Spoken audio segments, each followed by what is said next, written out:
आपने media industry में कदम कैसे रखा? क्योंकि फैमिली लाइफ होती है, डिस्टर्ब हो जाती है, बिकॉज मीडिया इंडस्ट्री का तो ये है ना कि कोई टाइमिंग नहीं है पर्टिकुलर। तो आपने कैसे इस फील्ड को चूज़ किया? मैंने बहुत सारे लोग मुझसे ये सवाल पूछते हैं, क्योंकि एक ये भी है कि बीइंग एन आर्मी स्पाउस मैं कभी भी इस फील्ड को ज्वाइन नहीं कर सकती थी, और शौक़ था भी नहीं ऐसा कोई ख़ास कि कहें कि बस मैं कोई वो थी कि मैं बहुत ज़्यादा मेरे अंदर कोई इस टाइप का पैशन या कोई इस टाइप की चीज़ नहीं थी, या मैंने कभी ज़िंदगी में एफ़र्ट नहीं की। मैं हर जगह यही बात करती हूँ कि जैसे अल्लाह ताला ने हर काम के लिए एक वक्त मुकर्रर किया हुआ है ना, तो मुझे ऐसा लगता है कि मेरे लिए शायद अल्लाह ताला ने ये वक्त, जो बेहतरीन टाइम था मेरी ज़िंदगी का, कि मेरे बच्चे बड़े हो गए हैं माशाल्लाह, मैं बहुत सारी अपनी ज़िम्मेदारियों से फ़ारिग हो गई हूँ, और जब मैं इस फील्ड में आई तो भी मुझे एज सच कोई ये नहीं था कि मैंने कहीं जाके ऑडिशंस दिए या मैंने कहीं लोगों को कहा।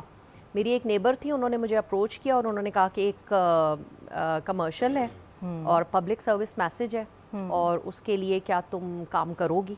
तो बस बड़ी मुश्किल से मियाँ से परमिशन ली।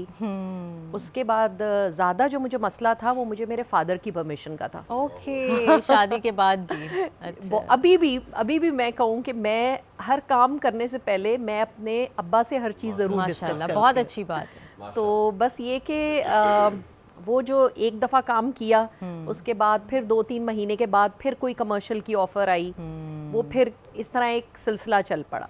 नहीं, यही होता है कि जब आपकी फैमिली में कोई नहीं होता मीडिया इंडस्ट्री में, या आपका बहुत क्लोज रिलेटिव नहीं होता, तो आपको आइडिया नहीं होता कि काम होता कैसे है। जब एक दफ़ा काम देख लेते हैं तो फिर रिलैक्स्ड हो जाते हैं। बिल्कुल ऐसे ही है। मुझे याद है पहली जो मेरी शूट थी उसमें जो मेरा ड्राइवर साथ गया था, वो अगर ये सेट है तो वो बिल्कुल सामने बैठा हुआ था और वो वहाँ से हिला ही नहीं था, क्योंकि उसको ऑर्डर्स मिले हुए थे कि तुमने यहीं पे आगे पीछे नहीं होना इनका। तो ठीक है, इवन रात की शूट्स के लिए परमिशन नहीं थी बिल्कुल भी।